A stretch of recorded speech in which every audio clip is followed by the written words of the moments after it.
Welcome to my journey through ESCI 302. I'm going to be exploring my personal story that has evolved over the course of the semester. I will include discussions of the course content, reading, my creative journal, and blog entries. So let's get started. When I started ESCI 302, I was just renewing my commitment to helping the environment. In high school, I was heavily involved in an environmental club, but as I moved to the city, I found that it was hard to find people who shared my view of the earth. I got involved with a group on campus and found that these people valued and shared the same opinion as I did about our Earth. When I started ESCI, I was excited and I felt empowered and wanted to make a change. Right off the bat, at the beginning of the semester, we were introduced to the idea of creative journaling. I was very excited about this as I realized that I could use my creativity to help express my thoughts and show my learning in the classroom. I valued the time that I spent on my creative journals throughout the semester. In fact, sometimes I got so indulged in my drawings that I would lose track of time.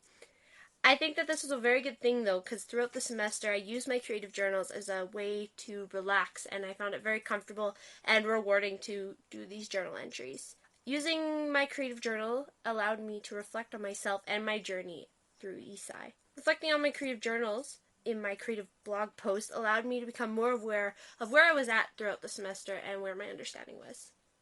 When we started the semester, I was very oriented in the idea that being environmentally friendly meant that you needed to reduce waste and recycle. It has become clear to me now that this idea was formulated in my brain because I was heavily involved in an environmental club that focused highly on recycling and reducing waste.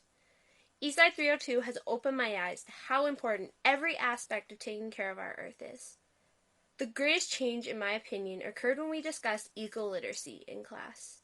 It came to my attention that there are so many more things that I can do to sustain my life here on Earth. Eco-literacy was a bit hard to wrap my brain around, and up until this point, I was so focused on recycling that I was missing parts of the puzzle. At first, I thought that eco-literacy was being aware of the world around you, but through our CAPRA reading and exploring the ecoliteracy.org website, I realized that ecoliteracy includes having empathy and being conscious about the connection between everything on our Earth. A light bulb went off for me when we discussed system thinking, as I could see how our Earth was one giant system with smaller interconnecting systems within it. I gained a better understanding of my place on the Earth and how I impact the Earth through our outdoor excursions in class and the times that we practiced stillness outside. As the semester continued, we started to look at ecological issues, and I was drawn to a group that focused on climate change. The Action Learning Project was a time in the semester where I was able to let my passion shine. I felt very empowered to see what kind of change or impact I could make in my own life and among the lives of my group members. At one point, one of my group members told me that we couldn't have any more ideas because I was so engaged and I felt that I had such a power to change that I had to do so many things with one project. This project helped me understand that my local surroundings really do have an impact on the world as a whole, and I now hope to share my desire for change with my future students.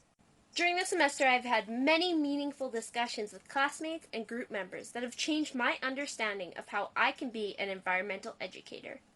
While commenting on a classmate's blog, one sentence stuck out to me and has stayed with me for the remainder of the semester. The idea that as an environmental educator, we need to help our future students find that one place or that one thing in the natural environment that they are passionate about. This is because humans will fight to protect what we love. This idea was complemented as we Skyped Colin Harris and heard about his campaign called Take Me Outside. This initiative shows me that giving students the opportunity to go outside and experience different things allows them to have a chance to fall in love with our Earth. Taking my students outside will help me help the future generation understand the importance of our natural world. Later on, I was brought back to the idea of system thinking, as Capra mentioned, as we started to work on our cross-curricular unit plans. These lessons were all braided with an environmental theme in mind, and they would have been left incomplete without that theme. Of course, these lessons that we chose to teach in social studies, science, math, health, arts ed, and English language arts could have been approached in a different manner, but it had been one that follows the dominant discourse in the world. The issue with the dominant discourse in teaching is that the student becomes aware of only one way of knowing and therefore loses the connection and complexity of our world. The dominant discourse also encourages knowledge in subjects, which is challenged by teaching cross-curricularly. The issue with subjects is that we lose the connection and meaning behind what we learn, as everything is segregated and separated, when in reality it is interconnected and each subject relies on one another.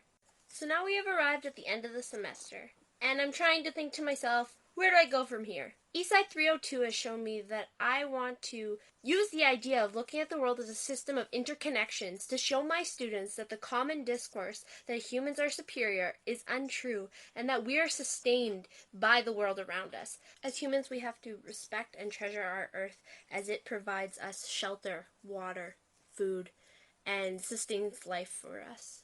With this in mind, I want to inspire each and every one of my students to find a way to be eco-literate on their own and live sustainably. I think that environmental education goes great with the anti-bias mindset of the University of Regina's education program. Through environmental education, we are able to tell the stories that are different from the common discourse of white society. I now hope that I will be able to share my passion about the natural world with my students and use it to kickstart my students' understanding and appreciation for our natural world. Finally, today, here I stand, inspired and empowered. I want to conclude my story with a quote from my creative journal. ESCI 302 has taught me to look at the world in a different way, yet challenge myself to do more. Find a connection with the world around me.